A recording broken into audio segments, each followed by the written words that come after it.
gamers, and welcome to episode 409 of the Super Ultra Podcast Arcade for March 18th, 2023. I'm one of your hosts, Daniel Nicholson, and with me is my co-host, Dominic Stallworth. What's going on, Dominic? Oh, what's going on is that I forgot to take the fish out. I'm supposed to throw out. But yes, what's going on? Everything's all right. We took a week off. Yeah. But yeah, everything it's been pretty good, at least on my side. I'm assuming Daniel's side is okay too. But Yeah, it's we been don't all really right. care. Damn. So what I was going to get right into it. Unless you got something to say, something you want Nah, to we can speak get right on into before it. we start. So like sports, a lot of shit has happened. So I'm not going to go through everything. I'll say some of the biggest news. I know. Starting the biggest news is March Madness is happening here. You had some crazy upsets. As of right now, Maryland is still in it, but they're playing the number one team in the nation. I believe Alabama is still the number one team in the nation, like just in rankings wise. But Alabama, I think their best player has some kind of groin injury. Now, I don't know if he's going to play. He had some type of injury. So I don't know if he's out for this game or not, but we'll see what happens. It's still going to be a tough task, even without that guy, but it'll be like Maryland has a chance. You always got a chance, but I actually had Maryland using the first round, so I'm glad they proved me wrong. But a 16 seed has won again. Last night, as of this podcast, you have I'm getting teams mixed up because Furman was the one that beat Virginia. That was an upset though. But no, the 16 seed was Dickerson, and they beat Purdue. And that, I thought Purdue was one of the weakest of the ones, but you never thought they'll lose in the first round, man. Come on. Yeah, Fairleigh Dickerson, the Knights, they upset them, and it was a close game. It wasn't like the Virginia. You remember the years ago when Virginia lost to UMBC.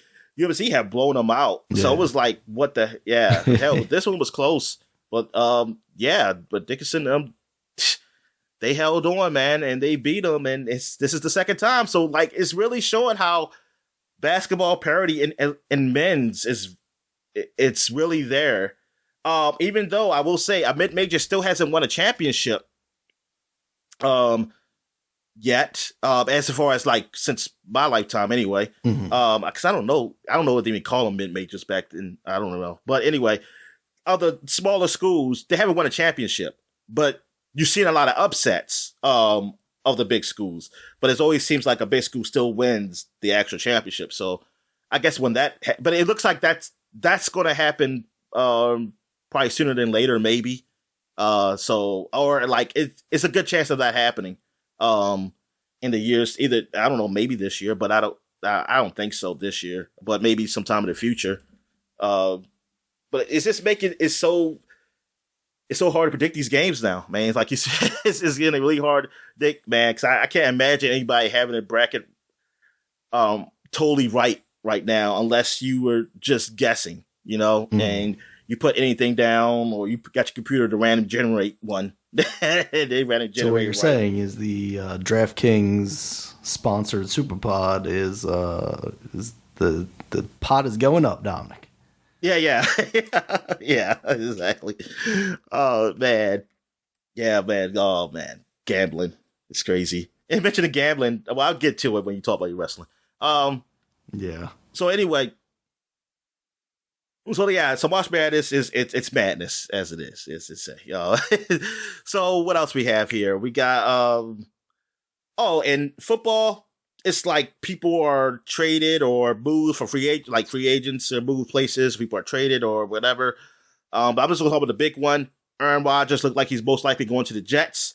He's following in his daddy's footsteps, Brett Favre, who did the same thing, and who I don't know how Green Bay fans feel about Aaron Rodgers. I know when Brett Favre, they still liked him, but he left on a bad note because of just like Kim wanted to stay, but they wanted him to leave. And I don't know how Green Bay fans feel about Aaron Rodgers. It's like the same thing. Like, oh, he's a Madonna. Like he just I think once, they're like, kind all of this attention over and shit like that. Over him, yeah. Kind of every year hearing that he wants to leave. I think they're just kind of exactly. Over it. At least, I would. At least and I would feel that way. He's not producing the same results that he once was. Also, so it's kind of like you're not even saying at this point, oh man, we're gonna lose the greatest quarterback ever. We're losing the greatest quarterback, who is past his prime now. Yeah. Well, see, there's an argument for that because 2 years ago he won MVP.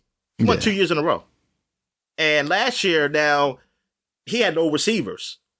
So there could be an argument that, hey, if you had receivers, you'd still be playing good. And that's true. I mean, I think he's still good. I still think he's also past his prime at the same time. Yeah. But like both can be true. Yeah. So like Tom Brady, he can still be better than 99% of the quarterbacks, Dominic. Yeah. At the age of 92. No. Yeah. Okay. But it's like you're closer to the end than, to what he was. So it's like, it's good to move on. Like say, hey, yes, let's move on. Rip this Band-Aid off and just say the hell with it. But it hasn't been really finalized yet on that deal, but it looks like it's most likely going to happen. And that should be interesting. And it really makes the AFC looks like it's quarterback heavy now. I mean, like, as for top quarterbacks, it's like top quarterbacks on the NFC. I mean, if you want to say Jalen Hurts from Philadelphia, he had a great year last year. I think people want to see, can he do that again? I know, man, Cowboys fans don't like Dak Prescott. But like they didn't like him going into last year, but who knows what they're going to feel like going into this year. Right. I don't know any other quarterbacks in the NFC. Yeah, that is the quarterbacks, like, the NFC guys got to be proven. Even though Daniel Jones got paid money, nobody really thinks of him as a great quarterback though for the Giants.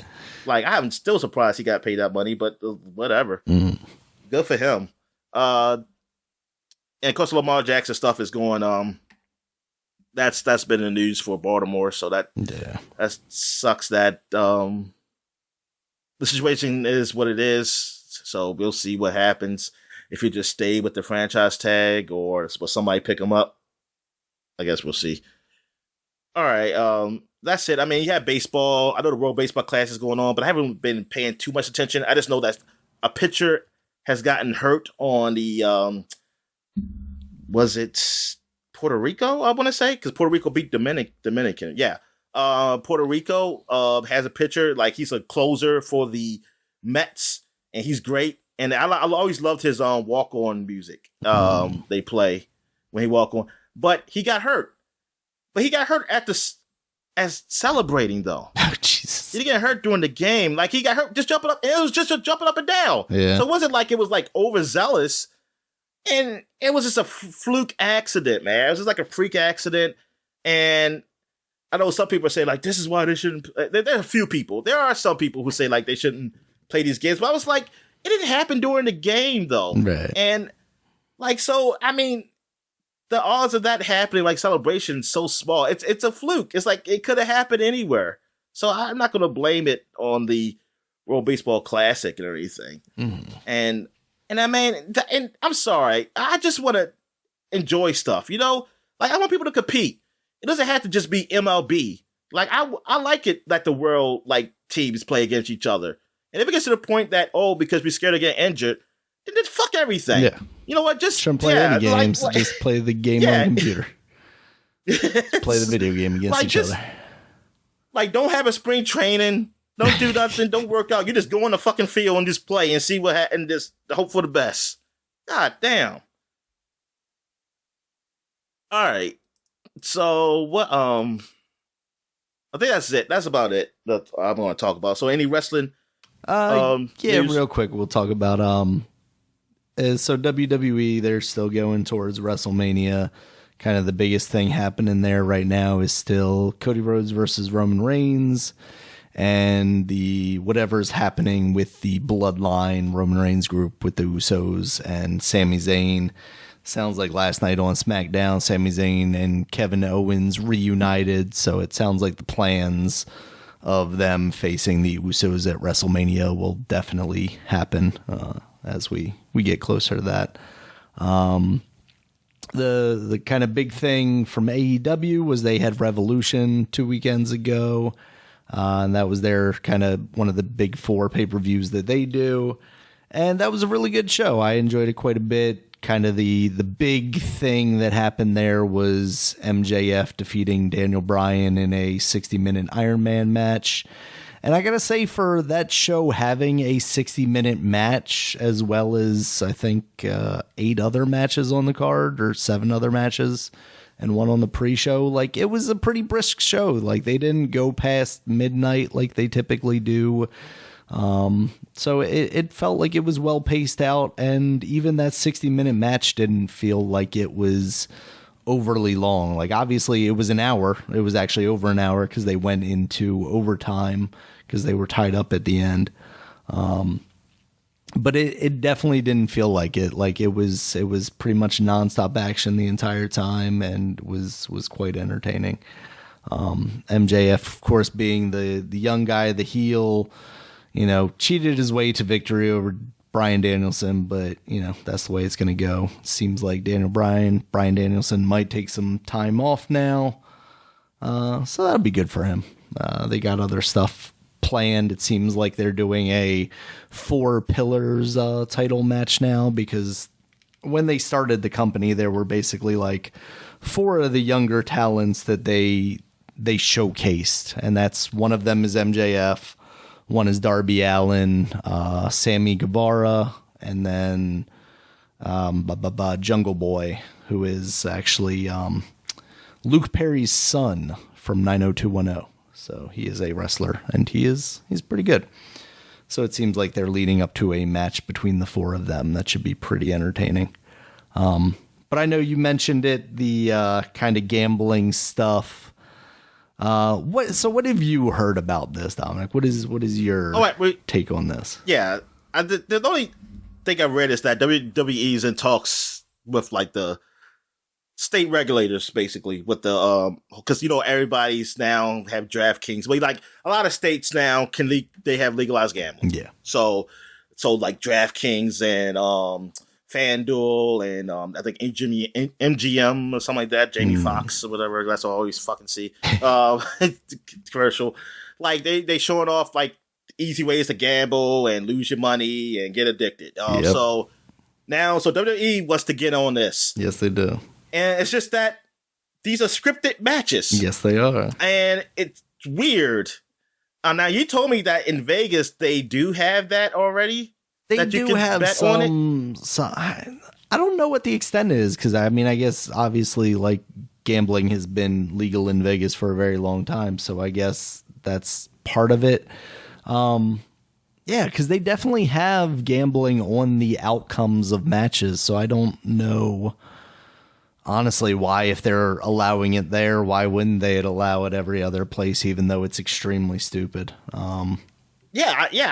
Because I'm thinking like, why? How is that even legal? Why would they even? Why would they even allow that? That's like super insider trading that can really be happening here. Exactly, because that's even what it sounds like. I know some of the wrestling podcasts I listen to were talking about it, basically saying like, if you watch that stuff, you can actually find out the results ahead of time, because you'll see like large swings in the betting around the time that people might start, insiders, people in the company might start finding out when those results are coming in. You can't really go into the match with like the only person knowing the finish is Vince McMahon or Triple H at this point, I guess, and having like call it over to the ref and then like, all right, you guys are about to wrap it up. Sami Zayn's going over, like that's stupid.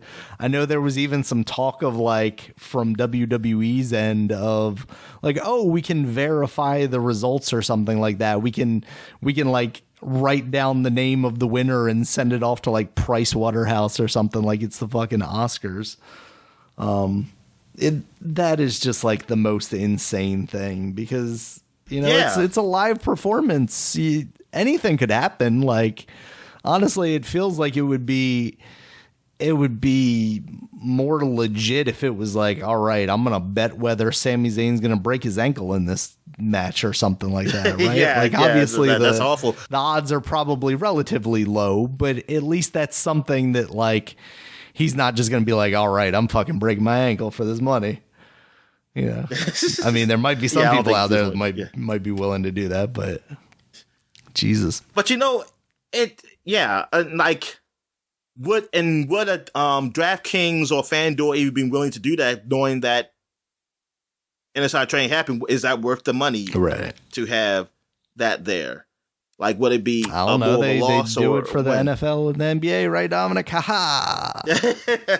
That's yeah. I know. But man, like now I know they do bets on I mean, not everywhere, but people do bets on like what Oscars or like reality shows. They do bets. Reality shows. Right? I know that happens. But see, it's and though that could be insider because it's already pre-recorded in some of those reality shows. But I think it's just I don't know. I mean, you can look at it like that, but it's just that they don't. For some reason, maybe I'm just looking at it like it seems like it'll be harder for everybody to know about that more so than WWE, just because WWE is happening every freaking week. Right. Every week there's like 2 shows, and then every so often, like month, there's a pay-per-view. Mm-hmm. So it's a little different than that, but. I don't. Yeah, it's to me it's crazy. We can just say it, Dominic. Gambling is out of control. Like, it's way sure out of control. You can gamble on everything, but should we gamble on everything? Probably not. Like I definitely on things that we know are scripted. Now you can say what you want to say about other sports, but this it's a definitely fact that everybody knows this is scripted. Yeah, it's like I heard somebody use the analogy of like. Are you going to bet on like whether Tony Soprano comes out of the finale alive or dead or something like that? It's like, I mean, the sad part is like, I say that, but I feel like there were definitely people that were probably doing that. Right. Like, and then they lost all their money because there was no definitive answer. Spoilers. See, yeah. It's one thing like you gamble just with your friends because you don't know. Y'all don't know. But it's one thing when you go to like legalize it too, like you're going to an actual, like casino or something, and you're actually putting bets in, like legit bets in, like legit bookies, and you're actually making these bets. Is like, what the fuck? Yeah, it's wild. Like I guess they want to say like, oh, hey, they were doing that back in the day when they were fixing the horse races and stuff like that.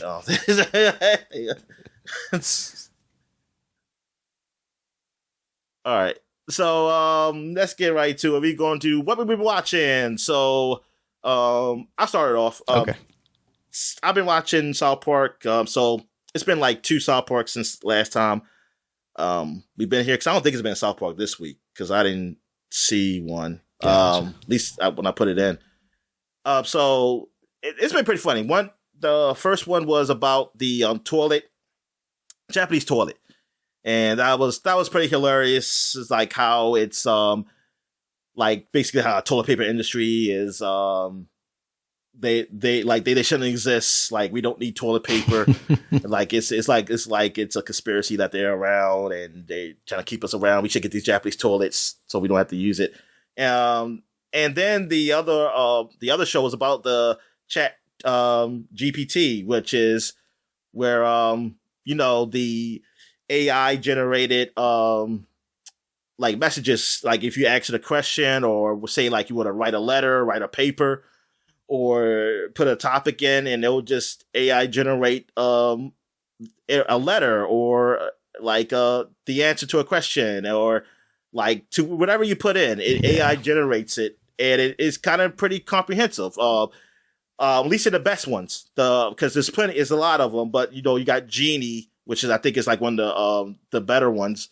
But you have to pay for it. And then you got the ones that you got ads to use. And I think there's one in Bing my dad used. He says it's not that great, basically, if you sign up for the beta now, if you use Microsoft Edge, it has built-in Chat GPT stuff. It's kind of crazy. Yeah.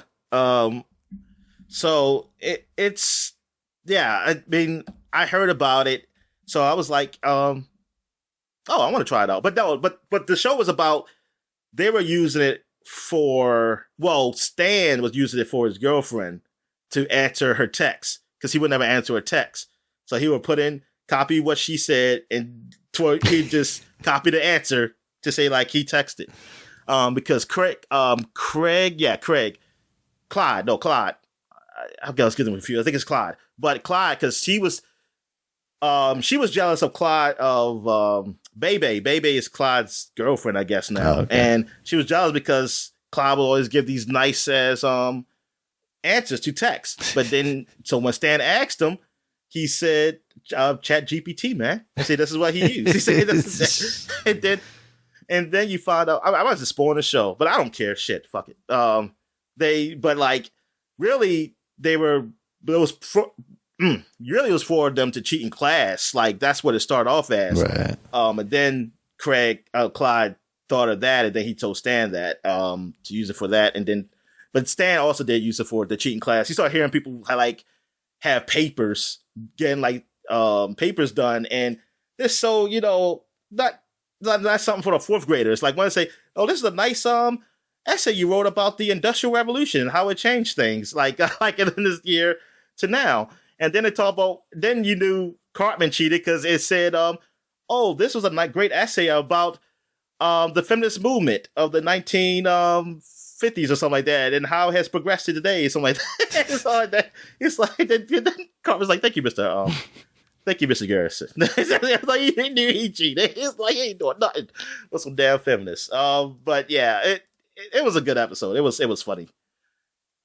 So you finished watching off Last of Us? You finished like the whole season, right? Yeah, the whole season. Season's over now. It was, I believe, 9 episodes. And yeah, I mean, it followed basically the story as I'm aware of it of Last of Us. The last episode goes down as I believe the end of that game does.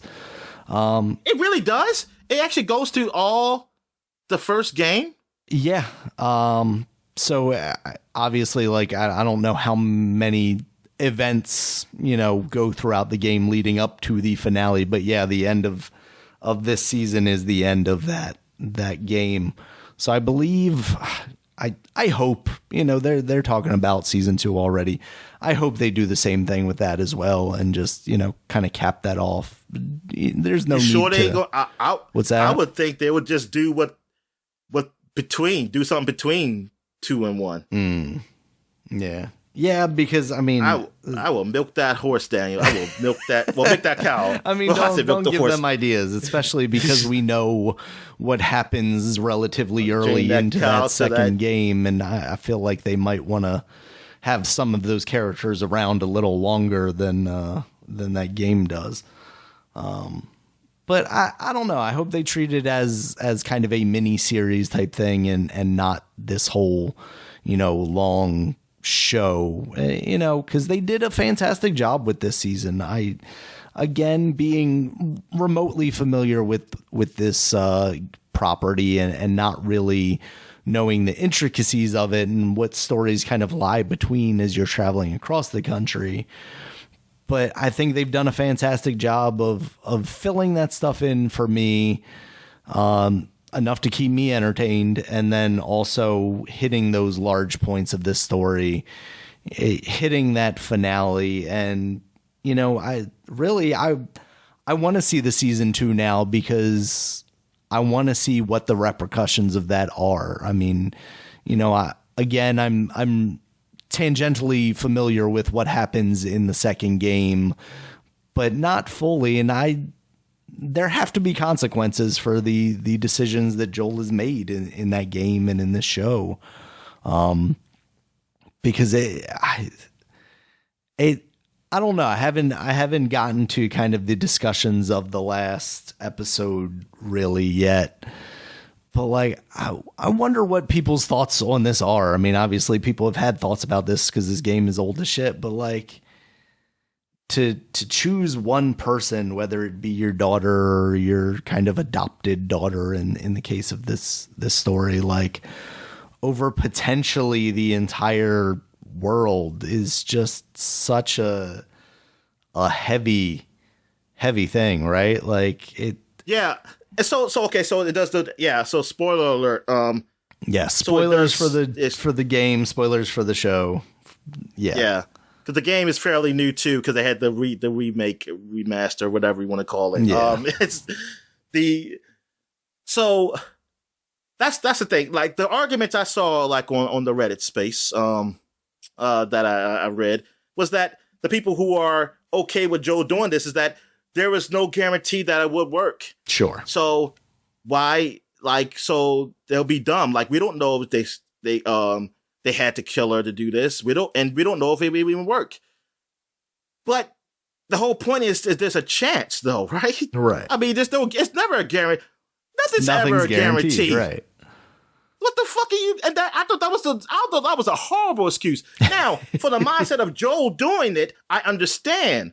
Yes, but if that's like your thinking is just that, like that's like outside of them, you're just a outside looker, you're observer. You're not connected to these people. That is not a good argument. Can I say that I understand Joel, but also still think it's the wrong decision, right? Like you can say that, right? Yeah. But exactly. It feels like people can't disconnect those two things and just see. I don't know what it is why. I see, and even when I played through the game / watch sticks, I watched most of it probably the YouTube more than I played it. I didn't have that strong connection. I didn't have I had a connection to Joel, but not to the point where I just want him, like, I would just be like for him with anything he does. Yeah. Like I would be okay with him, like say, oh man, I'm on his side on this. Like, cause I went through all this stuff with this girl and now here, thing is, I don't know. I didn't have that connection to that where I would think like, oh, he's doing the right thing. Especially after now I don't know how the show did it, but you killed a lot of people getting out of the hospital. Oh, he kills a lot of people. And I'm like, dude, especially like you didn't have a choice in the game. So I'm like, oh, this doesn't yeah, because I remember watching that. I was like, oh, darn, I don't like this. I don't like this. I was like that's like my whole thing changed at that point. I was like, oh, I don't agree with this. I was thinking that maybe it was a choice that I missed. Maybe it was a choice you can do. Like you could let her die or you did, but it wasn't a choice. And I was like, oh, I don't like this choice. It's like I don't agree with it. I mean, it's okay for the story, fine, but nah. And so, I mean, spoiler for the part 2. I mean, we know what it is. Like him getting killed and beat up, I kind of thought like, well, he kind of had it coming, right? These are the consequences of his own actions. Yeah, I mean that's why I didn't get why people were so upset. Like y'all killed off Joel. I was like, the fuck? I mean, shit. Which it almost gets to me to think about. The people who think like that, I kind of think about them. And I maybe I shouldn't do that, but I do. I kind of think like, what kind of person are you? Like, to think that he should just be able to live his life okay after the shit he's done. And I mean, because, like I said, you got to take yourself, yes, you played as his character all the time, but take yourself as an observer. I mean, look at this, think about the shit he's done. I mean, I'm not saying that he like, I mean, from their point of view, yes, he deserves it. Now, you might not want it, but you have to at least see that, hey, this is a fucked up world. Yeah, it's that. And then some people say that. It's a fucked up world, so you got to get, so shit happens. And I was like, well, yeah. And shit happened. So, I mean, you're just going to, like, you think, like, people aren't going to want revenge or something like that for what he's did or something like that? I mean, yeah, I don't know. Yeah, it's like I'm good. Like, no, now as far as the story, that's okay for me. I just don't never get what people were so mad. I mean, like they're upset that Joel got killed in the second game after what he's did. Like, so they're almost thinking like what he did was the right thing to do. And I never thought that. I never thought that one bit. Yeah. I mean, again, not being completely familiar with the second game, like, I don't know if Ellie ends up finding out that, Joel did what he did because of why he did. Yeah, I still really don't know either, even though I saw a lot of, like, the story. Because I never watched the whole second game. Because even the idea that they were trying to kind of convey in this episode is basically Marlene, the leader of the Fireflies. She's like, what decision Ellie would make. Ellie would, have been okay with it. Yeah, because I think Ellie even said that in the game she did. Anyway, she had mentioned that if she has some to the extent that if she dies to help people, she'll be okay. Yeah.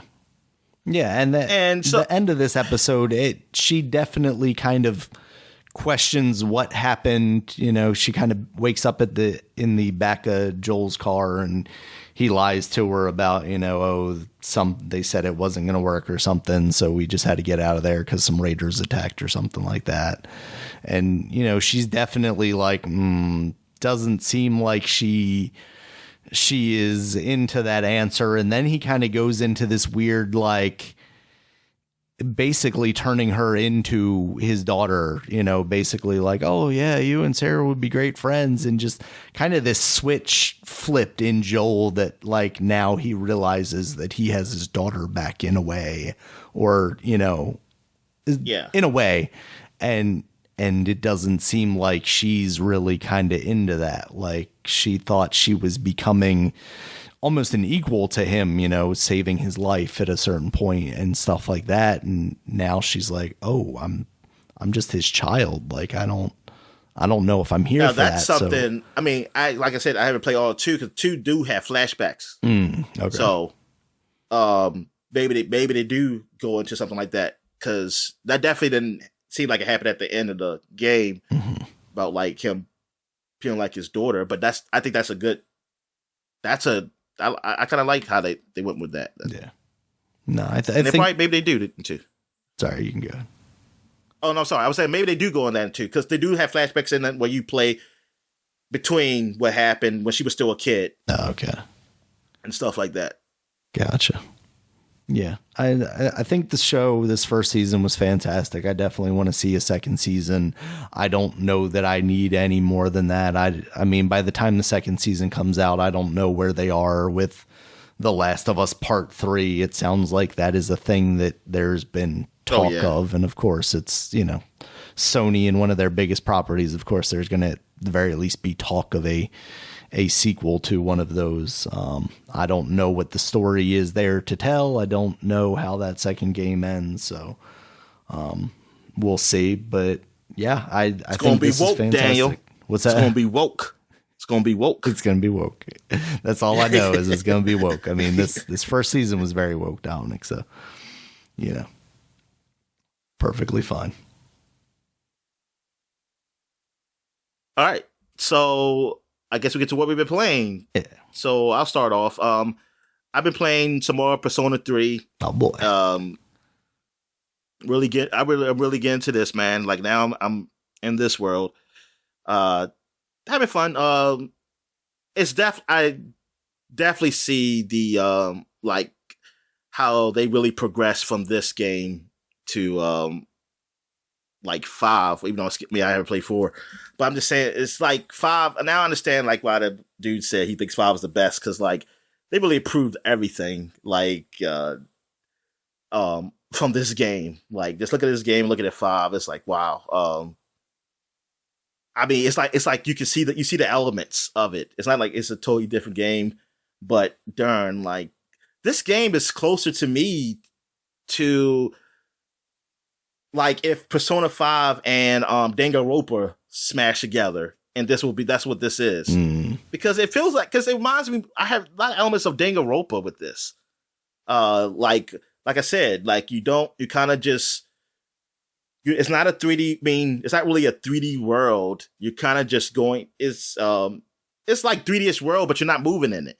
You're just seeing it, and then you click on characters to talk to, and then they'll bring up it looked like more like a visual novel-esque kind of look to it than like 3D characters talk to each other. Then the only thing you really move around in and is during when you're in the towers and you're fighting the shadows.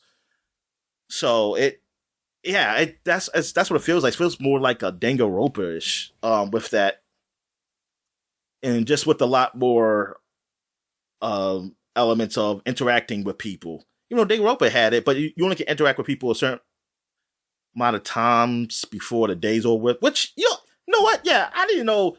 Are these guys? At least some of these guys worked on Danganronpa, because that's very similar too. Because Danganronpa goes by days, just like Persona. Right. They have you can do certain amount of things in a day before it goes to the evening. Then you can do some things, and then it'll go to the next day. Those games are very similar to each other. So, but now Persona 5, it feels more of a RPG, because now it's like you can travel, you can move around and talk to people in a 3D world. I don't know how 4 is like that or not, but I'll find out when I beat this one. So I see more of the RPG elements in that. So yeah, but this game, I like it. The story is all right. It's not as good as 5. I know that, but it's just a hook to this game that I like. And also, since I'm cheating the system by doing multiple things in a day when I shouldn't be, because I'm keeping it at the same time. I also enjoy doing that. But yeah, it's a good game. It's a good weird JRPG. I've been playing some more Atomic Heart, so I finally got to part where I actually shoot and use some type of powers. And yeah, it's very much like BioShock. It is to I want to say a fault, but it's damn, they really did just copy BioShock. I guess they said, well, I guess BioShock they're not making a game anymore, so I guess we'll just make it. Yeah. And yeah, that's exactly what it feels like. I do like the environments and some of the story. I hate that you can't change the size of the text. When I do the captions and stuff like that, you can't change the size. It's very small. That's weird. So that sucks. What else did I have a problem with? The dialogue is good, but I think sometimes it gets cut out. I'm trying to do something, but they talking pretty fast, and I'm missing it, and it doesn't help. Like I said, with the text that I can barely see it. Also, man, that the vendor where you do get your powers and weapons and stuff, she's always doing these sexual innuendos. She's always saying yes, fill me up with your whatever the shit you use to make stuff. And it's she's always talking like that to a point where I'm getting annoyed. It's okay, shut the fuck up. I was Jesus. It was funny at first, but now it's okay. Again, I have to keep going through this shit every time I gotta do a power up. So I'm still at the very beginning stages. So I only have one power, and I can't really level it up yet. So I'm still early on in this game. It does have, like I said, it's like BioShock, so it has those moments of probably a little jump scares and some tense moments happening. But it's got a lot of elements that's pretty cool with the game. But it's okay. I do want to finish it. It doesn't run that great on my PC, but I got enough so I can put the cheats in. So when I play on my Xbox, at least I have a whole lot of ammo and, and a whole lot of health and a whole lot of health things, so I can heal. So that's how I'm gonna do it. I've been playing some more Vampire Survivor 2. I finally got to the point where I think I can beat death. I got the elements. I upgraded weapons to a point where it will be a lot easier to beat death when you get to the 30-minute mark. The red death anyway, because there's different deaths. And you can do if you can last 31 minutes, it's a thing where you can unlock some things, and it's usually hard to do that because death it kind of kills you. You put your health down super fast if you don't have the right you don't have the right equipment with you. So now I have done that. I haven't killed death, but I have lasted over 31 minutes. So I have unlocked certain things in the game, like a new. I think it was not a new character. I think it was like basically roll the dice, because like now when I get to selecting your loot, you can pick it to either skip it, banish it, and now I got to like roll the dice. Like, hey, I want a new selection. Oh, okay, to pick from, or something like that. So yeah, that's cool. But yeah, the game is just so addictive. Like, hey, game of the year last year, so yeah, still loving it. All right, so what have you played? So I've been playing some more Metroid Prime Remastered. I've got to be getting close to the end now. I've got the power bombs, and most of the beams and kind of visors at this point, I believe. So I think I'm close to the end. Still going perfectly fine. Not much to talk about though. Metroid Fusion, I started a little bit of just to kind of get a little more in depth into the Game Boy emulation stuff. I figured out how to turn on the like scan line kind of filter. I think that looks really good on the Switch. And the only thing that bothers me, what's that? The scan line filter. Like, what does that look like? It just adds kind of like minute black borders around each of the pixels, so it kind of defines the pixels a little more, like a gotcha. older LCD screen. The thing that is, and it's been this way for even the older emulators, like having that border around them is kind of silly, and it's even sillier for Game Boy Advance games, which had a wider screen. So now in that emulator, not only do I have borders along the side, but I also have borders on the top, because the borders on the side don't get smaller to account for the fact that it was a wider screen. Like Nintendo is just so silly about that stuff. But yeah, I just messing around with it a bit just to see how that thing runs. And it looks really good on there, because I actually got my Vita set up to play Metroid Fusion to like keep it at work and play it on my lunch breaks. Because I'm always impressed how good that OLED screen looks. But playing it on my Switch, I was like, man, it looks pretty dang good here too. So yeah, I just played a little bit of that. Mario Kart, they released the new wave of tracks. There's a really good Yoshi's Island track, like one based on Super Mario World 2 Yoshi's Island, the Super Nintendo game. It's got kind of all the hits from that. Like, it's got the little bubble question mark things that you would throw eggs at that you can fly through, and some of those big like balloony looking enemies in the backgrounds kind of bouncing around. It's really cool. I also played like the Waluigi castle, or Wario Castle or whatever, from the GameCube game. They're just still doing a great job of taking some of those levels from different systems, reimagining them a little bit to update them. And then also with this like Yoshi's Island one, that's a brand new one. Birdo's in there now too. She comes in different colors just like Yoshi does. So yeah, that's fine. She doesn't really change anything gameplay wise. Birdo, she's supposed to be pink, man.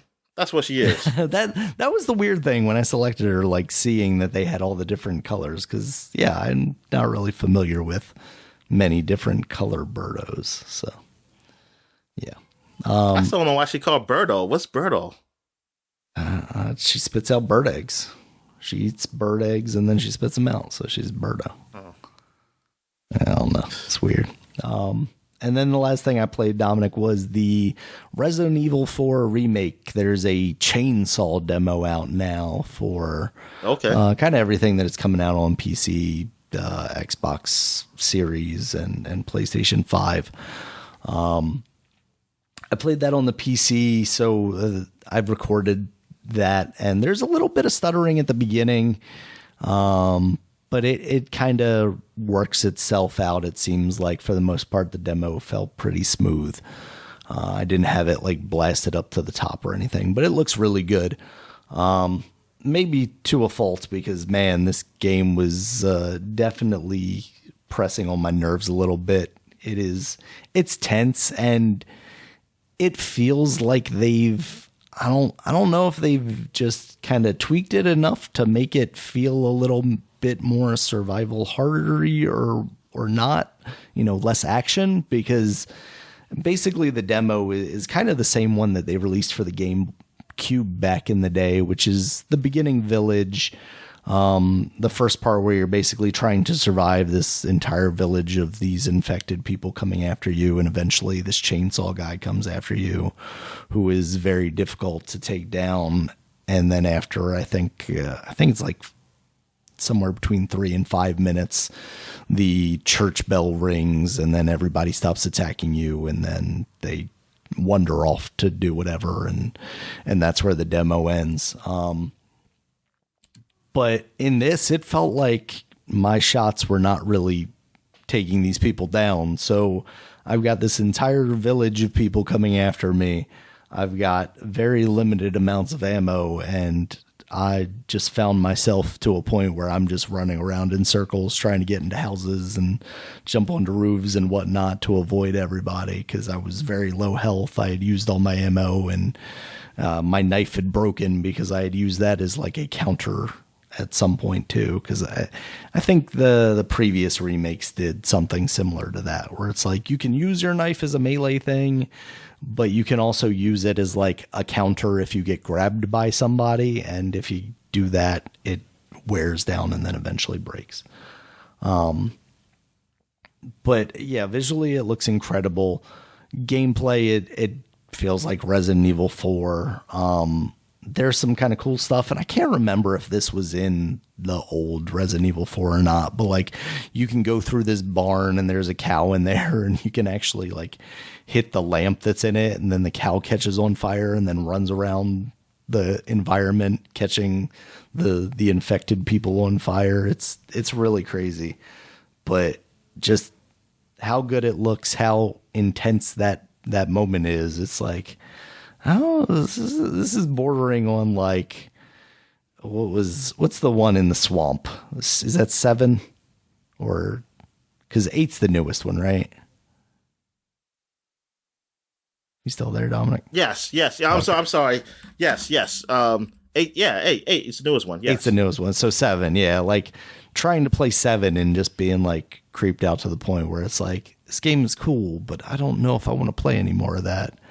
And I kind of feel like that's where I am with this, is like, I've already said I'm not like super excited about this, because like I've played Resident Evil 4 recently. The update doesn't feel like it's that big of an upgrade, because like the gameplay is not changing. It's really just the visuals. But playing this, I was like, oh yeah, the appeal's there, obviously. But also it's like, this is maybe a little too intense for me. I don't know if I want to be playing this. I mean, at the point of recording this, reviews are out for that game now, early reviews, and it's all 9s, 10s basically, which isn't particularly surprising for me. You're taking a game that was already a 9 or a 10 in most people's books anyway, and you're improving the visuals, and it doesn't sound like they screwed up any of the gameplay really. So I would hope that game still is, a 9 or a 10 in everybody's book. So yeah, I think it's worth checking out if you're interested in this game. That demo's available basically anywhere you can play that game.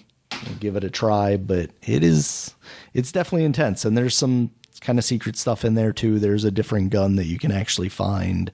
There's also like a harder difficulty, which I don't want anything to do with, but yeah, it seems like there's kind of a decent amount to chew on in that demo for people that can't wait for this game to release, which is, I don't know if it's Tuesday or Friday, but sometime in this upcoming week. All right. So yeah, that's good, man. So yeah, you still haven't beaten 7 though, right? No, and that's the thing, is like I don't know. 7 is a really cool game, but I don't know if it's worth the kind of strain that it puts on my nerves. I think I'm getting to your point, Dominic, where it's like, I don't know if I want to play these scary games. And if I do, I kind of want to just turn on cheats so I know I'm not going to die, and then I can blast away at these zombies. Yeah, exactly. You know, I'm trying to work my nerves, Daniel, so I can play these games. Yeah. Like, I'll go slow with this Atomic Heart because it's like Bioshock. Bioshock has some scares like that. And then I'll work up to that. And then I'll have like, I'll buy a life alert so I can maybe press it when I feel like a heart attack. Just in case, yeah. Yeah. I'll get my dad to get it. So, because he's a senior citizen, so I can use his. All right, so I guess we'll take a quick break. When we get back, we get to the flashback segment. All right. And we're back. And now we're flashbacking to 2013. We're in the flashback segment. And now, what games came out 2013? Let's see here. Oh, this is sort of big. God of War Ascension. Yeah. PS3 came out. I don't think this was rated all that good, though. Yeah, I think it was... Yeah, this is the one I tried out on the streaming service, right? Yeah, the streaming service, yeah. Well, what was it called? PlayStation Now? PlayStation Now. PS Now, yeah. At the time. Before they done all the big changes now they got with it. But yeah, God of War Ascension, I mean, it played like God of War. It played just like, normal God of War. It's just that there was nothing new, really, with it. It was pretty much more of the same. That story had already kind of been told and came to a conclusion, and then they kept going with it. Yeah. I mean, it got an 80 on Metacritic, so it was good, but it wasn't, great. I mean, even though the Destructoid thought it was great, they gave it a 9 out of 10. But that was the highest score I see up here. Everybody else is pretty much 8, 7.8, 7. So yeah, it's a fine game. It's just a fine game. It's just that you had 3 other games of this. Then you had the 2 other games that were on the PSP. So it was like, did you really need more of the same God of War? Right. All right. So another big game came out. Multiplayer though, Dominic. Multiplayer. Oh yeah, it did have multiplayer. Which I never played. No, I don't think many people nobody was playing it by the time I played. And yeah, I guess people didn't play it when it came out too. All right, StarCraft 2: Heart of Swarm came out. This was the second part of the StarCraft 2 series. Like you had, the first one was the Terrans. Then you had the Heart. Then you have the Swarm. What the Zerg? What's it called? And then the last one was the Protoss, which comes out. I don't know how many years. Was this a year later or a couple of years? I forget. But anyway, I feel like it was a couple of years. StarCraft 2, I do have it. I never played it. I beat the first one quite a few times. What's that called? Wings of Liberty? Yeah, Wings of Liberty. But this one I just never started it. I don't know why I never played this. It is still in my DVD tray, and here on my computer, and I just never played it. And I keep and sometimes since I'm thinking about it right now, it's like now I should just go play this. But I'm not because I'm gonna go play Persona or something like that. Japanese games got you, Dominic. Yeah, they did. Oh, I forgot to mention I did play some Ghost Recon with my friend and one of his buddies. Doing that. That was pretty fun until it started glitching on us, and then it wasn't fun anymore. All right. Another game came out, Lego City Undercover, man. This was like a big, was this like an open world Lego game? Yeah, I feel like it was basically billed as like Grand Theft Auto with Legos, but obviously it was on like the Lego other side. City, right? Yeah, Lego City. Well, Lego City Undercover. Wasn't there? There was a Lego City before Undercover, like just Lego City. Yeah, wasn't there like? Yeah. Was it just Lego City? The one on the PC, I feel like, is the one I remember the most. Is like the open world Lego game. I forget what it was called. It says city themed, so Lego City. Yeah, I mean there was a TV series based on Lego City too. Oh, of course there was. Everything. So I guess you just play as the cop. But of the undercover, city, so you can commit crimes. You go in, like real cops. beat up black. Black Legos. Jeez, the Black Legos, and you and I both know Black Legos don't exist for another like 3 years after this. How do people like this game? I think it's actually okay. Yeah, I think the reception was like decent mild. Like it was like 70s, 80s kind of. It got an 80. It got 80 on Metacritic for the Wii U. Yeah. Yeah, I remember this being like one of the Wii U's like higher rated titles relatively early on. Yes. This is what everybody got the Wii U for, was Lego City. All right, what else came out? Oh, a big game came out on Xbox 360. Gears of War Judgment came out this week, 10 years ago.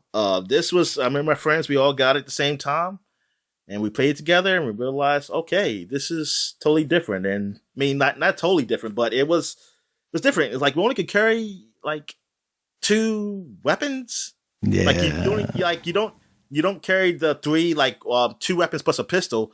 You just carry 2 weapons, and what else? There was some other changes. It's more like class based, right? Like you could only carry certain weapons or skills or something like that. I think it was something. Well, I think that was doing the multiplayer. Don't get me lying. I forget. I feel like that is a thing. Yeah, I'm not sure if that's a thing. I think we'll let you pass. It's fun game. Like I don't know what's in the part of the main story, but I mean the whole idea sounds good. Because this is what I mentioned back in Gears 1. I said, well, I was thinking like they should do a side story with you play as Barrett and Cole, and see what they were doing.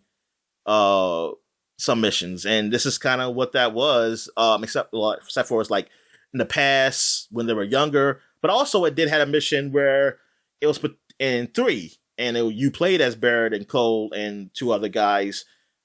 What they were doing, doing a mission doing 3 where you was as Dom and Mark. Well, actually, no, not even Dom. I think Dom died probably at that point. But yeah, so that was cool. But the game overall, the gameplay and stuff, it wasn't great. The changes they made was just unnecessary. Yeah. Like I'd rather you just had this story and the same mechanics as 3.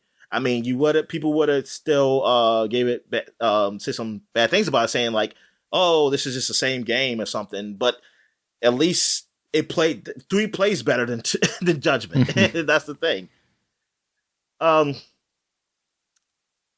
Yeah, just I want to see. I'm curious what the Metacritic was for this one. It's so funny seeing how close this and 79. Ascension 79. Yeah, that's kind of disappointing for a Gears of War game. Yeah, yeah, it is.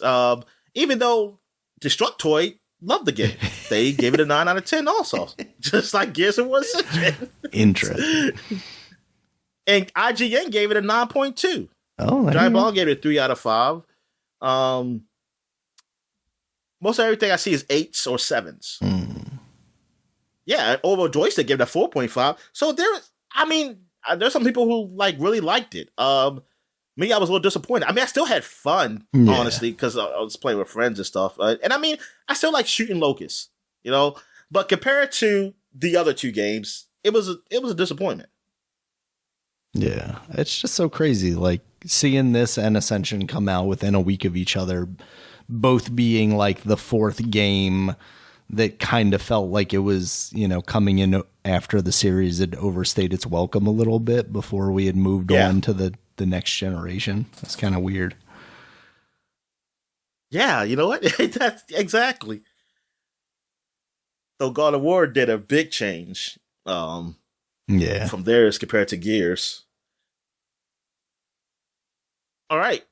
So what else we have here? We got 2 more games for 2013. We got Monster Hunter 3 Ultimate came out. This was big because I don't know if Monster Hunter 3 did it come to the US? What was it on before it went Ultimate? Let me see. Oh, it was on the Wii. Oh, okay. And 2010. I say this wasn't like a Vita 1 or something, was it? Yeah, and then that was 3DS and Wii U. So it came out, and this added some new stuff, which I don't even care to mention because I'm not a Monster Hunter guy. But it was big and popular. People loved it. They thought it was great. excellent. Like, they really love the 3DS, even the 3DS version of the game. I know that. But I still wasn't into Monster Hunter. I mean, I didn't even play Monster Hunter even then. Yeah. Like, I didn't play Monster Hunter until World. And I was like, oh, I wasn't this missing is nothing. trash. Also, why you put this up here? Need for Speed Most Wanted. Is this worth talking I actually about? was just about to unhighlight it, but you already said you had 2 more games. So. Come on, Dominic. Okay. This is like the last EA game to release on a Nintendo console. Oh, okay. I don't know if that's true. Well, the last big for the series. Wii U. Yeah. Yeah. Like, because they do got games on now on the Switch, even though I'm surprised they still haven't done like a crappy Madden version or something. Like, do they have a phone Madden or something? They can only just like Switch? The ultimate trading card or something, so probably nothing to put on there. Yeah, they should just do that. Yeah. All right, so now we go back 20 years. 20 years ago, we got Rayman 3, Hoodlum Havoc. This game I remember seeing good reviews in the magazines I saw. Even on Metacritic, apparently. Is it relatively lower? It's okay. It's just okay. I guess it was just the that Game Informer article or whatever. I forgot. No, it probably was PlayStation. I think one of them gave it Power. They gave it a 10 out of 10 or something. Yeah, they gave it like a 9. I mean, I think it was a decent game. I mean, it still got like a 70. It is 70 range. Game Boy Advance got 83. But that's a Game Boy Advance version is a different game. Yeah, completely. I think it was like a side scrolling. Yeah, I think that's just side scrolling. Yeah.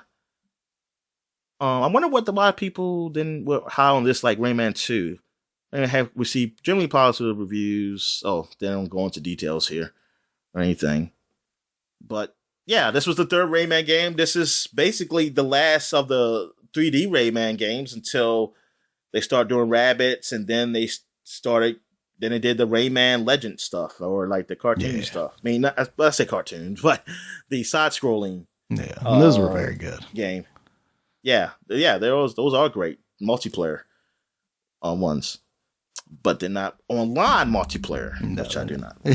No excuses. You're Ubisoft. You should do that. All right. Here we go. Sonic Advance 2 came out. So you played this? I actually have. I've played it relatively recently too, because I loaded this up on the Game Boy that I gave my daughter. All the Sonic Advance games 1, 2, and 3 are pretty solid side-scrolling Sonic games. So, yeah, I never really played them. These games. Yeah, I always will try. Yeah, and they got 83 on Metacritic. So yeah, they're pretty good. They were better than those 3D ones. I know that. Absolutely. Absolutely. Even though they got those characters I don't really care about. I don't know what that rabbit thing is right there. All right. What we got here? We got Jurassic Park Operation Genesis. This is the first Jurassic Park like theme park builder creator. Yeah. So did you play any of this? I think I played a very little bit of it. I always looked at it, excitedly. I think I probably played like the demo of it, downloaded from whatever internet thing existed back in that time through the AOL chat room or some shit. I don't know. Because going to school, they had Dino Park Tycoon, which I always loved. And then I saw this and I was like, oh yeah, it's finally time for the dinosaurs to eat people. So I was very excited about this coming out. Dino Park Tycoon, you can't eat people? I don't think you could, because it was very cartoony and very childish. Oh. It was like an educational game where you could... It should be educational that dinosaurs will eat people. I mean, I think they would like attack each other. Like you couldn't put a herbivore and a carnivore in the same cage or something like that. Oh, okay. They need to bring that back down. Yeah, I would have loved this. I didn't even know about this game, and it was on PlayStation too. Yeah, and it wasn't like a horrible reviews. It got 75 on PlayStation 2 on Metacritic. So hold up, did they have Game Informer up here? Yeah, they gave it 8.75. How did I miss this? I think I would have bought this game. All right, So what else we got here? We got MLB 2004, which has a guy named Green on the front. Sean Green. This is the 989 Sports was still doing sports games on the PlayStation. This is before the show, before the change to the show. And I never played a MLB. I think I played a demo because it was on demo disc of like a 989 MLB game. But other than that, never got it. Never got them. It was either EA or 2K if I was playing baseball. And most likely it was EA because I triple play and I stuck with that for a while. But yeah, this, I don't even see reviews for this. I'm going to say it probably sucked. That checks out for that series. Yeah. All right. So what else we have? We got World Series Baseball 2K3, and they got a Yankee, Jason Giambi. This is before we knew he was taking steroids. Before what's we call put that book out. Jose Canseco. But look at him. You can see it in his face, Dominic. No, he just lift weights. He lifts weights with his neck or whatever. It does look like it. Just put that big ass chain around his neck. And this was rated pretty good. It's 2K. 87 on Metacritic for the PlayStation 2. 89 for the Xbox because it's probably for the visuals because it looked a little bit better. But yeah, I remember that I saw like, oh man, this is really good. And that's when EA had Triple Play 2004 come out the next year, which I got, and that just blew it all away. You know, I think people said Triple Play 2005 was the best, and my friend had got that, but I was like, I'm not getting it. I just got the game last year. I ain't buying it again. What? Oh, damn, we got a lot of games here. Zone of Enders, the second Wonder came out. This is the sequel that everybody was asking for after they played Zone of Enders, Daniel. They were like, man, this is better than Metal Gear. Let's get that sequel out here. It's like, I'll be surprised if this sold better than the first one. No, because it didn't come in with a Metal Gear demo. That's why. It should have came in with Snake Eater demo or something. Yeah. Let me see. It got an 82 on Metacritic for this reception. I wonder how sales went. Did they have sales? Yeah, they have sales, but I don't know if they are comparing it to the first one. I don't see that. But yeah, it wasn't a bad game. I played the demo of it. It was on a demo disc. But of course, I never got it. Yeah. I was like, yeah, I'm not spending my money on this when I can probably buy anything else. All right. Yeah. Dare you be smart to good name of Kojima like that. Mega Man and Bass? What the fuck? Mega Man and Bass. Bass. Bass. Okay. I always thought it was Bass. I thought it was the Bass Fisherman. Because it's Rockman and Bass, and then I finally realized that that's what they were going for there. Oh. Yeah, that's a game that came out on the Super Nintendo in Japan, never made it to America, and then they finally came out with the Game Boy Advance version. Because all the Super Nintendo games came out again on the Game Boy Advance. Absolutely. But yeah, so Bass is that's the guy over here? Why did they bring him back? He's the like black looking Mega Man. Well, black armored Mega Man. Oh, I'm guessing he dies then in one of these games. That's why you don't see him again. I don't know what happens to him, honestly. Because he was the Zero before Zero came along. He was the cool guy Mega Man to the lame ass wimpy Mega Man. I got 79 on Metacritic, so yeah, I got decent scores. Yeah. What else we have here? We got Pokemon. Oh, this is huge. Pokemon and Ruby and Sapphire. And this was the new Pokemon. I don't know these Pokemon in front here. They're Groudon and Kyogre. Kyogre, I think it is. Kyogre. I've heard it recently said. No. It's those are stupid names. Yeah, they're stupid Pokemon down. It's like I mean that's probably Japanese, but you supposed to make it so that it's something close to the American thing, so it makes sense to what they are.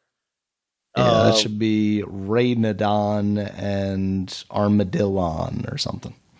Yeah. Why am I just making Digimon names?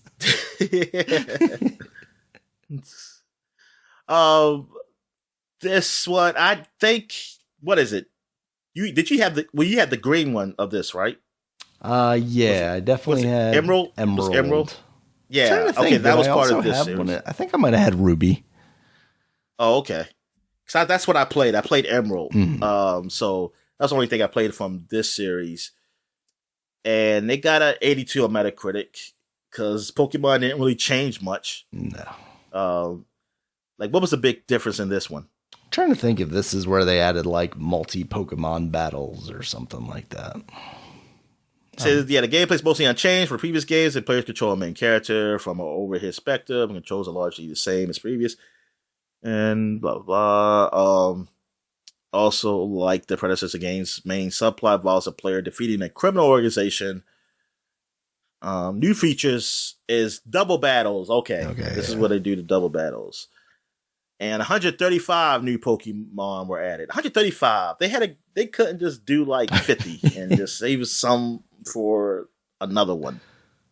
Damn. The game also sold less. Oh, this is the best selling games for what did I say? They were a commercial success and became the best selling game for the Game Boy Advance. The game sold less than previous generations, with Red and Blue having sold nearly 31 million units and Gold and Silver selling 23.1498 million units. 31 million units. This only sold 16.22 million units. Dang, it was a failure. Uh-huh. All right. By the Square Enix metric, that's a failure. Yeah. WWE Crush Hour came out 20 years ago. This is with the WWE guys. You get to drive in their cars. Twisted Metal, but with race. WWE guys. Yeah. They basically, it's car combat. Yep. So look at The Rock and what the fuck kind of car is this he's driving? Like who's that behind him? Is that Kurt Angle? I can't even see. It's too small. Oh no, that's Rob Van Dam. Oh, okay. Yep. I never played this game. Nah, and this thing doesn't even tell me if it was reviewed very well. I don't think it was. I think it was pretty page. Poorly received. It was no Twisted Metal, Dominic. The brand still lives on. All right. We got Bloody Roar 3, but it's on the GameCube. It already came on PlayStation 2, so nobody cares. I care, Dominic. GameCube dominance, Bloody Roar dominance. Is about time we finally got that on a console that I owned. That's all. Yeah, was there a Bloody Roar after this? I don't think so. Yeah, I don't think so either. The GameCube killed Bloody Roar, Dominic. Sad. It's probably like a mobile game that came out last year that we've never heard of. Oh, I'm sorry. There was a Bloody Roar 4 on PlayStation 2 in 2003. Oh, damn. And there was Bloody Roar GameCube got 3, and then they came out. Oh, you said 2004. You said in 2003 it came out, right? 2003, yeah. In November. Yeah, so it came out later this year. Yep. Darn, I don't remember that one. Rainbow Six 3, Raven Shield came out. Why do we highlight this one? This was really good. Yeah, I feel like this is the one that I remember being like the big Rainbow Six for the time when I was finally like into PC gaming and whatnot. I definitely played a demo of this, but did not play much more of it than that. Because it was definitely like, this is when Ghost Recon was still like super strategic and you had to like plan your whole thing and do all that shit before you actually went out into the battlefield and started shooting people. Oh, okay. All right, cool. Yeah, I didn't touch Rainbow Six until the Vegas on the 360. Yeah. I think that's the first one. I always looked at these games. I never looked at these games like I didn't really care about them. I say like, well, who's this Tom Clancy guy? I don't know what the fuck he is, man. I forgot when I associated him with the Clear Present Danger stuff. I think I was reading a magazine, and then I said, oh, so he writes the books, and that was a book. Okay.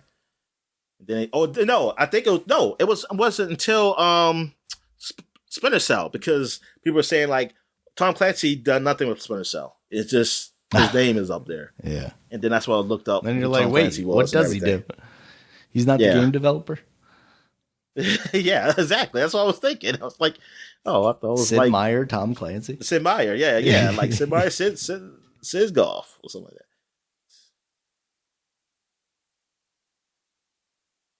that. All right.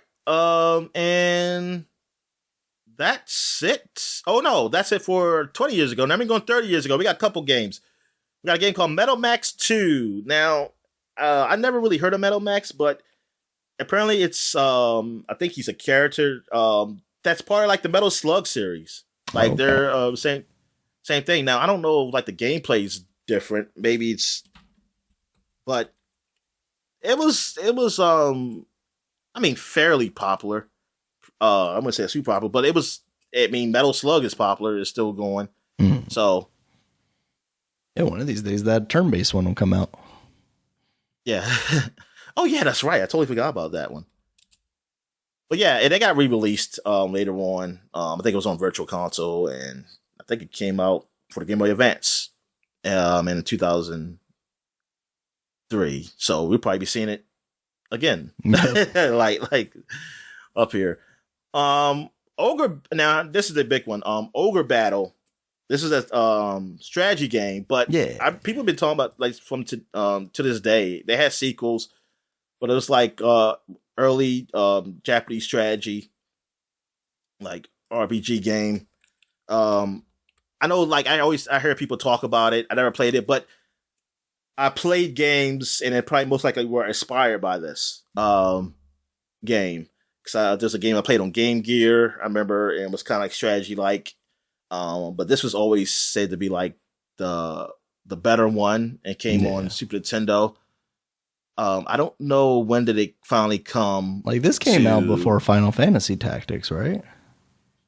Oh yeah, this is way before like Final Fantasy Tactics. Like so Tactics Org came out May 1st, 1998 on PlayStation. Now I don't know when Final Fantasy Tactics came out on PlayStation, but I think this came out after. I want to say this came out after Final Fantasy Tactics, yes, or they came out the same year.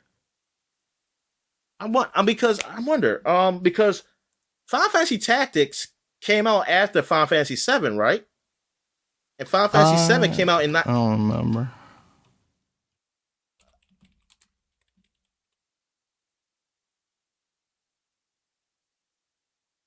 Okay, it came out in 97. Final Fantasy Tactics came out in 97.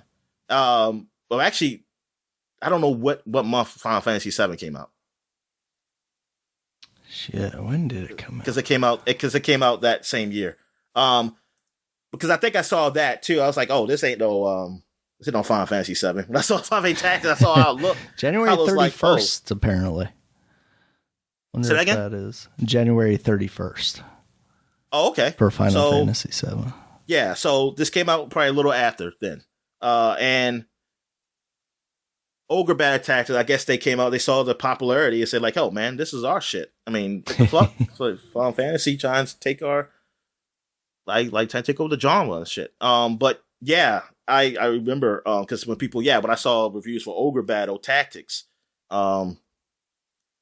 talk about like, oh, this is the old game on Super Nintendo. Mm-hmm. Now, this is like the first release in Japan. This is the anniversary. So this is the first release. It came to America later on. I think like maybe I don't know if it came the same year or later. I had it up here, but I lost it. But yeah. And I guess that is it for the flashback segment. So I'll go take a quick break. Where we get back, we get to the gaming news. All right.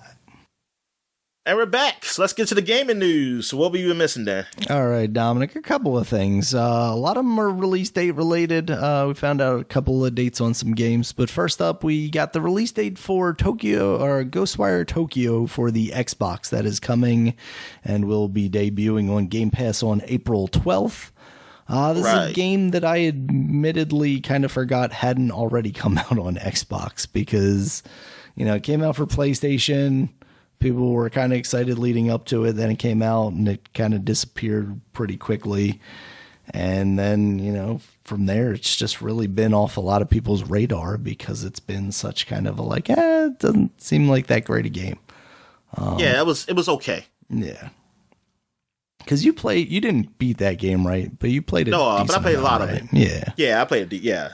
And it was all right game. I mean, it was all right game. I mean, it's just that it wasn't worth me continuing it when I had other games I wanted to play. Right. That's the thing. Like if I didn't really have a lot of other games to play, I probably would be in it. Yeah. I probably would be, but it just wasn't. There's other games out there.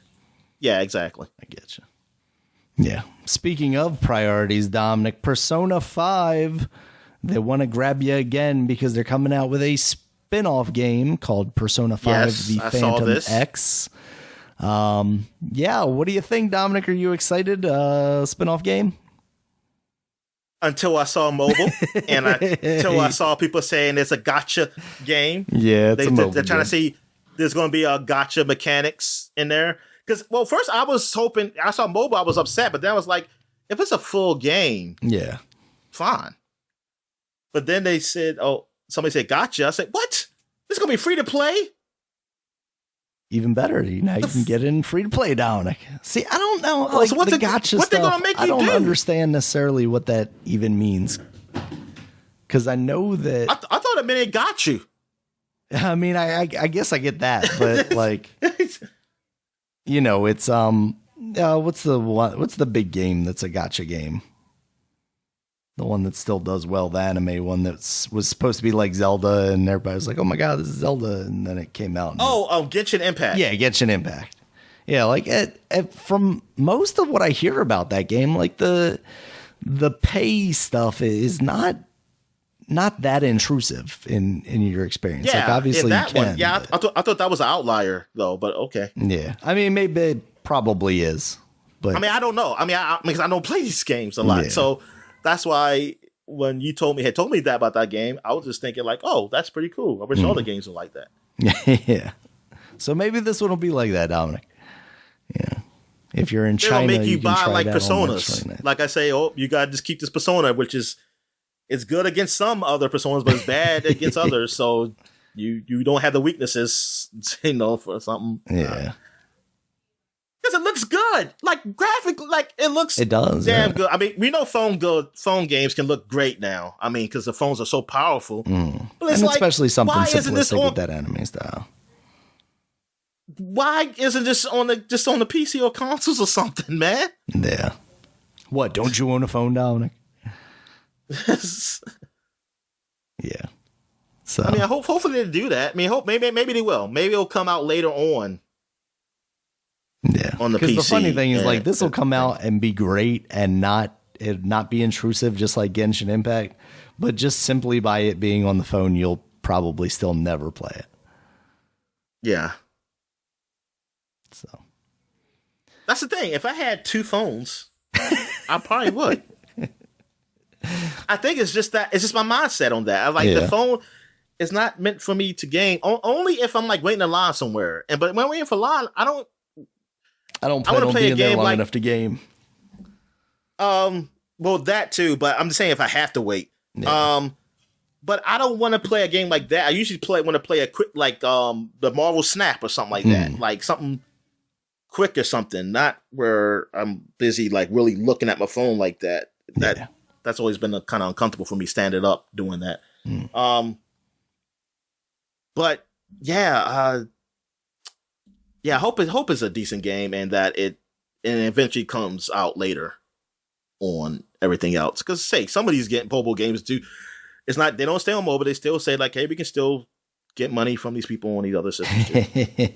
Then you come out with a Switch version of this game, Dominic. This will be the one. Yeah. All right, Dominic. Next up, we got the announcement of Wargroove 2. That's coming out on Switch and PC. They didn't give a date. Darn. They just had a small trailer. I didn't even know that. What's that? I didn't even know that. I didn't even see this news. Yeah, this kind of popped up out of nowhere. Wargroove being the kind of Game Boy Advanced. Why am I blanking now? What is the name of that game? Advance Wars. Advance Wars, like being a little more faithful to those Game Boy Advance games than the new remake for the Switch that they're coming out with of that. That first game I liked a lot.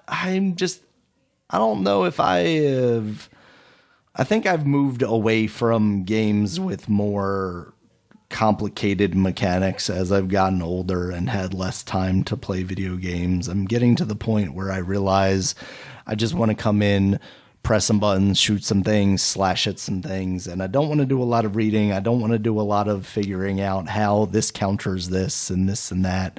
I've really dumbed down my gaming, Dominic, is what I'm saying. So, like... Well, I think because you don't have the time. Well, that's what I'm saying is, I don't know.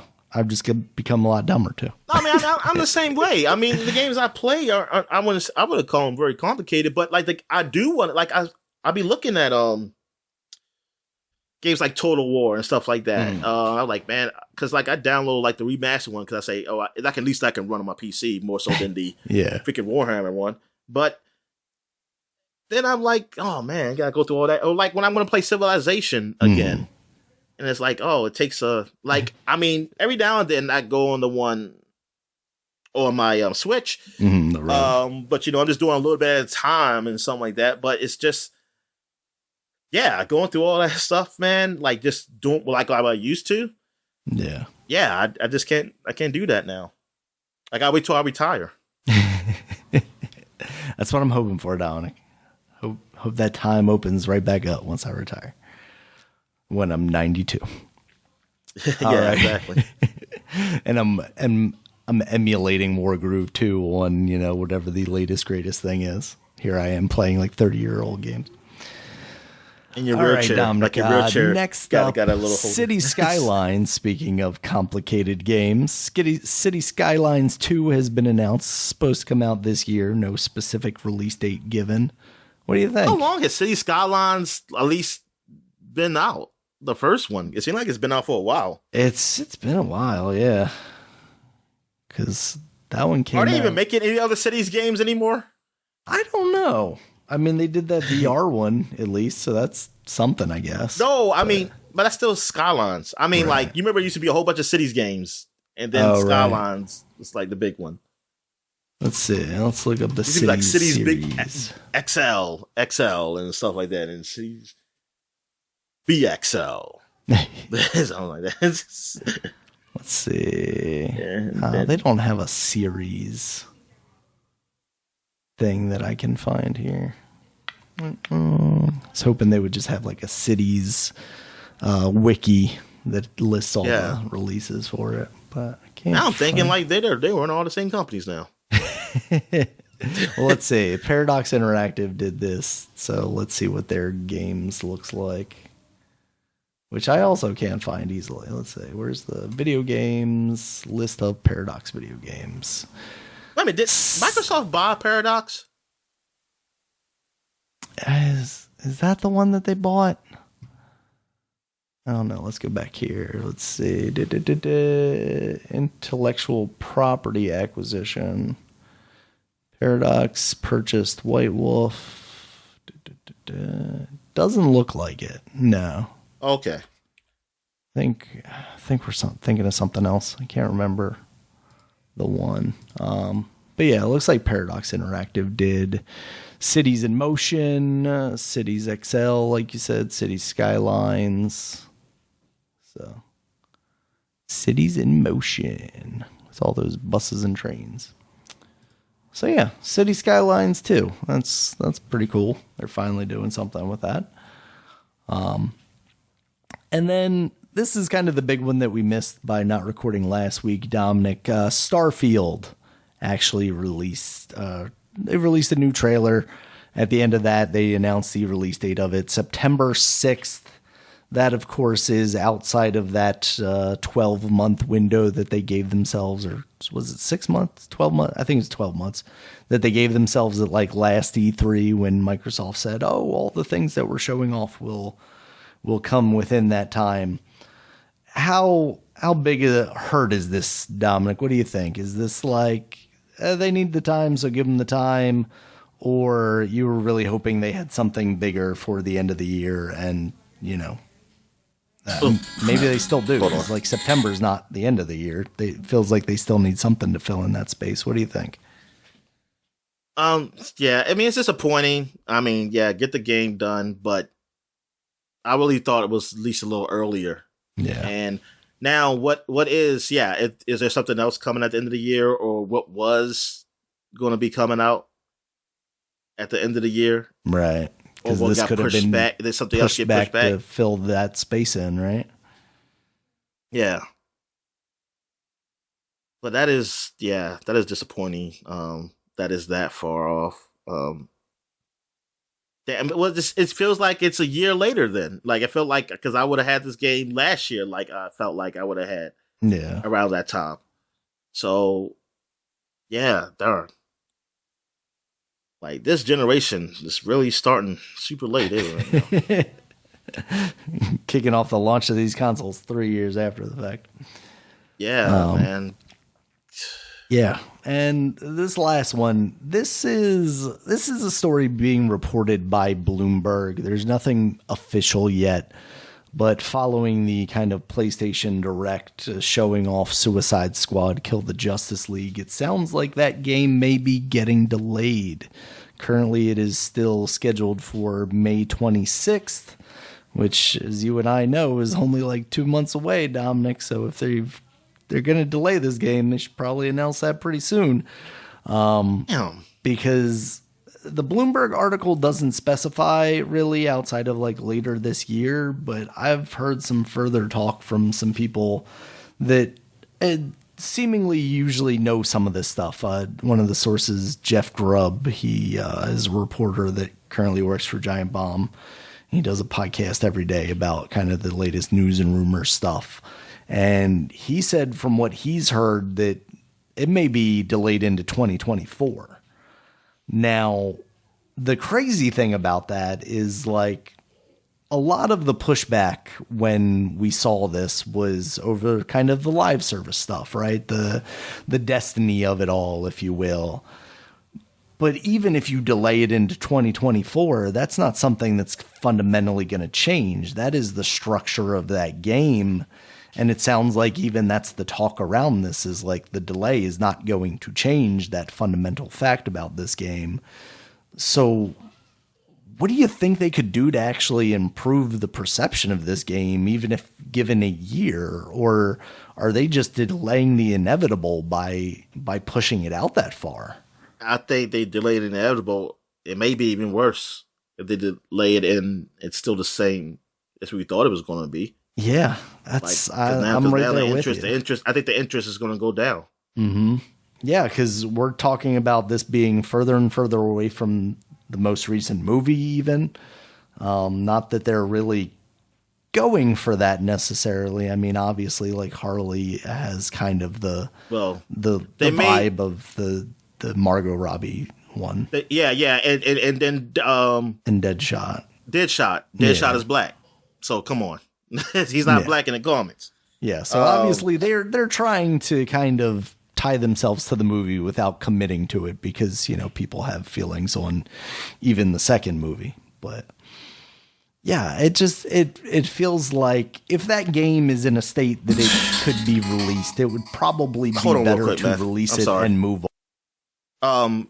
We were talking about the Suicide Squad. Yeah. So so basically, like, I feel like if this game is in a state to be released somewhat soon, whether it be in May or even a couple of months after, they're better off releasing that and moving on than they are trying to push this out, trying to salvage something off of it, which I don't think they're ever going to find.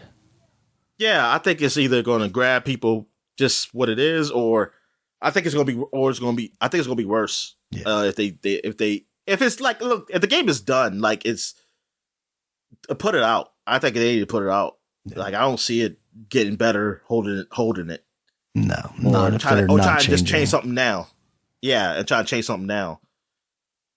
Yeah, and it doesn't look like an awful game. Like the gameplay looks all right. It looks a little silly with, like, you know, helicopters with big, massive weak points or whatever, but you can explain that away with the Brainiac stuff. So it's whatever. Just make sure you explain it away in the game. That's all I'm looking for. Yeah, I mean, it just seems weird. Like, everybody's just going to have guns. I mean, yeah, I mean, that's weird. But it is what it is. Yeah, but like you said, it doesn't look. like I don't see it to say, "Oh, this game is going to be horrible." It's just not the game I thought it was. That's what. That's especially for me, coming from Rocksteady, who we kind of had high expectations for. And see, now I'm thinking like, I wish somebody else would do the multiplayer like with Gotham Knights, and Rocksteady would just stayed with a nice single player campaign. Mm-hmm. Absolutely. I know that's definitely what I was hoping for out of that. All right, Dominic. So that is the news for these past 2 weeks. Was there anything else that maybe caught your attention that you want to talk about before we get to new releases? Oh, what are the reviews like for Resident Evil 4? Resident Evil 4, extremely high. You know, a lot of 9s. I think the lowest I've seen so far is, I think I was telling you, I just saw a 7.5 out of Destructoid. Ironically enough, the one that was giving all those high reviews to the games we were talking about in the flashback. But that's not a surprise to me. It seems like basically, you know, a generational game improved by graphics and not really, you know, changed too much from what that game was. So I would expect no less than 9s minimum, basically. Yeah, I guess really, I don't really have anything, man. All right, we'll get new releases here real quick, Dominic. We got The Legend of Heroes Trails to Azure. That's now out on PC, Nintendo Switch, and PS4. This is part of the series of the games that you play, right? Yep. This is the second part. The second part to the first part that came out last year. Games I played on PSP. That's what it was. The PSP emulator. PSP games. Gotcha. So they didn't change the title. They actually still call it Trails of Azure, and I still don't know what that means. I forgot what Azure means. Isn't it like blue in Spanish or something like that? Or are they going for a different thing? Yes, it's the Microsoft Cloud computing service, Dominic. So yeah, that's what I saw. But it is. I guess it has something to do with the. You know what? It does have something to do with the sky. So now I see how it fits with the story. Now I see it. I still don't like it, but I see why it's called that, because you do go to the place in the sky, like this big, humongous place in the sky. Gotcha. All right, we also have the release of Valheim out now on the Xbox and Series X consoles, and also on Game Pass. That is the kind of Viking survival game, isometric, that was out on the PlayStation last year, I think, maybe even 2 years ago. We also had the Dark Pictures Switchback VR for the PlayStation VR 2. That's another one of those kind of on rails, but in the Dark Pictures universe, kind of scary games. Oh, yeah. Yeah, those. We got Bayonetta Origins, Cereza, and the Lost Demon. That crazy. You play as her, like, look like a little child of her, but it was supposed to be a little chibi one. That's now. Is it like supposed to be her mind or something? Is this like a dream world or something? I have no idea, honestly, Dominic. From what I understand, there was actually like portions in Bayonetta 3 that did a similar like gameplay style, and then they, spun it out basically from there. It's getting decent reviews from what I've seen. Actually, Oh, that's good. I don't want to say I was surprised by that, but I felt like the reception was $60. $60. I believe it is, which is maybe a little, questionable, but also, Nintendo. It's Nintendo. There is a demo available though, so you might be worth checking out there. Let's see. It is taking a very long time for, $60 for that to load up, and that is Nintendo Switch exclusive. I'm not saying we're $60 as new, but it's just that it's always going to be $60, and that's where I'm going to have to question. Yes, that's what I would question. 100%. Nintendo published, always $60. And then we have WWE 2K23 out now on the PC, PS4, PS5. Is the one you're going to get? I am not. I'm waiting to see how the AEW game turns out. It sounds like this is a better version than they've released in the past couple of years, especially after that disastrous one 2 years ago. But it's still not really the game that I'm looking for. I'm looking for No Mercy. You know, I don't think any of the stuff they've done to evolve that formula has ever really been handled all that well. And I know they're trying different things, but the stuff that they've tried to improve on that formula, I would rather just go back to the basics and play that. And I'm hoping that AEW Fight Forever takes enough of that, and what they do change, because I'm sure some stuff is going to changes in more of a positive direction than I felt like some of this WWE stuff has. Like the one that I got that had like Stone Cold on the cover, and they did that Stone Cold showcase stuff for, I think, the PlayStation 3. No, it must have been PlayStation 4. Whatever year that was. I thought that stuff was decent, but it didn't have the same feeling as those games. But also, like, I can't help but associate those games with playing them at my friend's house, like, you know, playing 4-player in that stuff. So like I'm unlikely to really have that experience ever again. So I don't know if I'm just, you know, I'm over wrestling games. But with that said, I did play a lot of No Mercy by myself as well, between like creating custom wrestlers and going through the storyline stuff. So we'll see. But it sounds like they moved in a more positive direction this year with this game. This one, of course, has the John Cena showcase. And it sounds like it might be kind of fun because like it's a lot of big matches where John Cena actually lost, which is kind of amusing. So yeah, that seems pretty fun. So yeah, those are our new releases, Dominic. You got anything else for the people? Nah, I'm good, man. All right. I'm going to wrap this guy up then. Thank you as always for listening. You can check us out on Twitter. Dominic is at DStalworth5. I'm at RegulusMB. The podcast is at Supapod, SUPAPOD. Supapod.com is the website. You can check us out there. It has all of our previous podcasts, as well as links to all the places you can find us, including YouTube, where there's a video version of this podcast, as well as iTunes, Stitcher, Google Podcasts, Spotify, and any other place that you can find an audio podcast. And until next time, guys, talk to you later. All right, see ya.